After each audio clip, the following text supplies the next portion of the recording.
Chapter 35. When we made it back to Haven, I was so delirious, I think I mumbled a good night and thank you to Shannon. Evan helped me up and I fell into my bed more than went to sleep.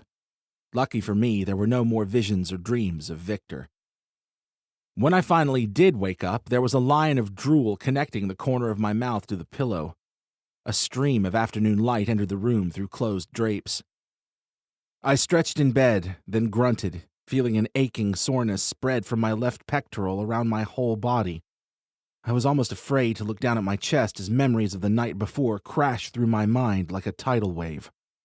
Looking down, I saw my skin as a mess of angry red with a wolf brand pressed into my flesh. The wolf was looking at me head-on with slanted eyes like someone had just pissed in his cereal. Movement from my left jolted me to action. I moved so fast to a sitting position my chest screamed at me in sore agony. Right now, pain would have to wait. The black, wolf-like dog sat in the corner of my room, staring at me through yellow eyes. I blinked a few times, then pinched myself to make sure I wasn't in another kind of dream state. As far as I could tell, this was real life.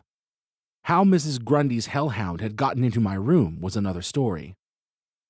What was his name? Mrs. Grundy had called him Odin?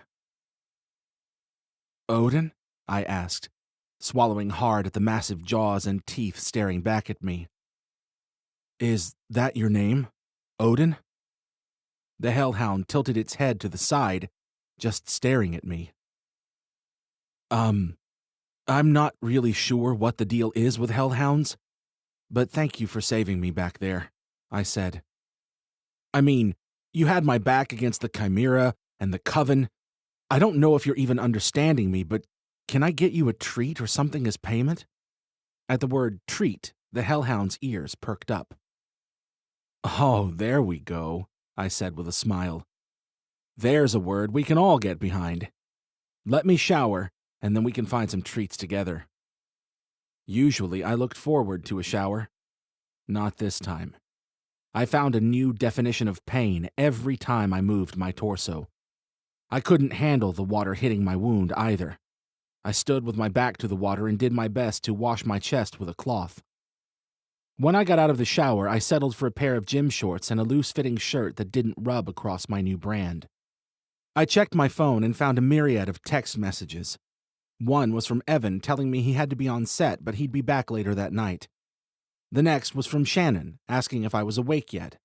The last from a number I didn't recognize that read, "Be sure to stop by my apartment before you do anything rash like getting stabbed again, Grundy." I responded to the text as Odin and I walked to the kitchen and helped ourselves to a meal of eggs, bacon, and Black Rifle coffee. Well, I drank the coffee. Odin seemed content with more bacon. While my body worked, my mind also processed everything. From Tracy's escape, to the brand I now wore, and of course, the dream I had of Count Victor Jovanovich. I was shoving another forkful of eggs in my mouth when I heard a knock on my door.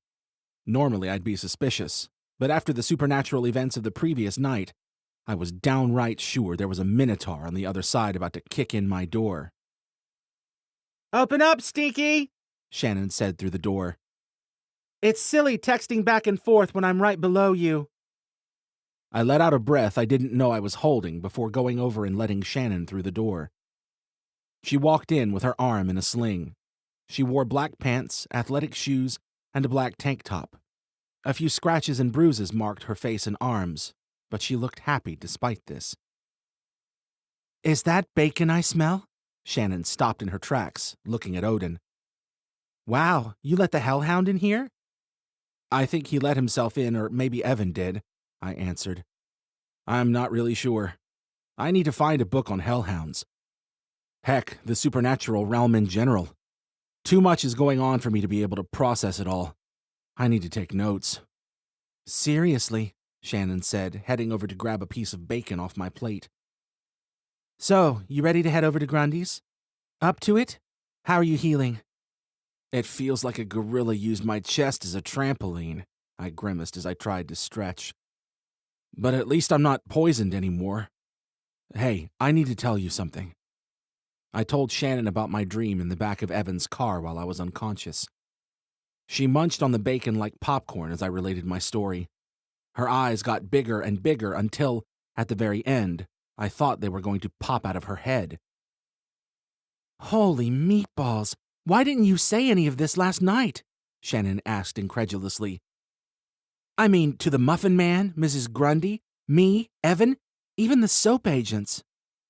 "Oh, I don't know. Maybe because you were ripping poison vampire nails out of my chest while some mad gynecologist poured holy water on me and used a wolf brand on my skin?" I shrugged, taking another sip of my coffee. Fair enough, Shannon allowed, reaching for another piece of bacon. "You should really tell Grundy about this. I mean, if anyone would be able to tell what that means, it would be her. And we need to watch our backs. It sounds like there's a pissed-off count coming our way soon." "I hope not. I need a vacation," I answered, shaking my head. "I mean, I need a break, and I need to get back to work. My modeling life is pretty much non-existent.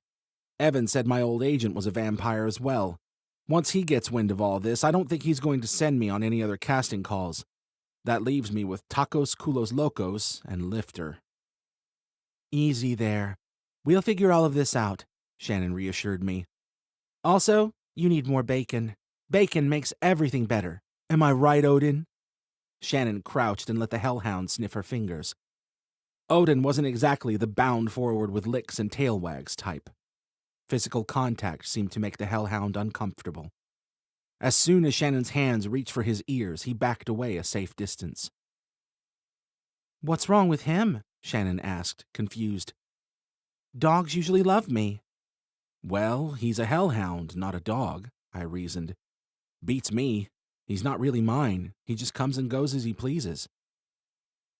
"Okay, well, let's head down to Mrs. Grundy's and get our minds blown with some supernatural knowledge," Shannon said, waving me over to the door. "Oh, and I have your axe, warhammer thingy in my apartment. You shouldn't leave your toys everywhere." I had totally forgotten about the supernatural weapon. What had that giant vampire called it? Was it the steel of the gods? Or metal of the gods, maybe? I followed Shannon out the front door. Odin came with us. Of all the things I could be worrying about at the moment, my bank account filled the back of my mind. Rent would be due next week. Sure, the money from Nate for clearing out the chimera would help, but that wouldn't solve all my problems. There were utilities and things like car insurance and cell phone service to worry about, too. The three of us walked down the steps and crossed the courtyard to Mrs. Grundy's house. The same mat with runes matching my weapon's handle greeted our feet. Shannon raised a hand to knock on the door. Without warning, the door creaked open. Not in the welcoming mom's cooking dinner kind of way, but in a slow, creepy, creaking way. Odin huffed something, then bolted inside the dark apartment. The house was darker somehow. Even though outside it was just after lunch without a cloud in the California sky, the inside of the apartment was pitch black, as if light didn't dare enter. "Mrs. Grundy?" Shannon called, taking a step inside. "Mrs. Grundy, are you home?" "What are you doing?" I asked, grabbing Shannon's arm. I'm going inside," Shannon said with a raised eyebrow, as if I were being unreasonable. Nope, not doing it again," I said, shaking my head. "Been down this road, got stabbed, poisoned, and branded. Nope, not going into the apartment of doom." "John, please," Shannon said, rolling her eyes. "She's probably in the restroom or taking a nap or something and just forgot to close the door." "Oh, really? Oh, really?" I asked with a finger snap I didn't know I had in me. "Or maybe there's a horrifying creature of the supernatural realm we don't know about waiting to consume our face skin in there. Did you think about that? Did you ever think about that, selfish?" "Well, I'm going in," Shannon said, taking another step into the impossibly dark interior of the apartment. "You can stay out here if you want." No, I said with a heavy sigh, already knowing I wasn't going to let her go in alone, but still coming to grips with the truth. She's walking inside. She doesn't even care. It's like she doesn't even care. And there she goes. Maybe you should have taken that soap contract, I thought to myself. At least that way you'd have some kind of health insurance right now walking into the apartment of nightmares. Mrs. Grundy? Shannon called out as I followed her into the family room. Mrs. Grundy, it's Shannon and John. You told us to come over. Are you home? Thick drapes covered the windows. As far as I could tell, the furniture in the family room looked undisturbed, along with the table in the sitting area and the kitchen. Odin sat next to a closed door down a hall to our left, whining. I could feel goosebumps run up and down my spine like I was being watched.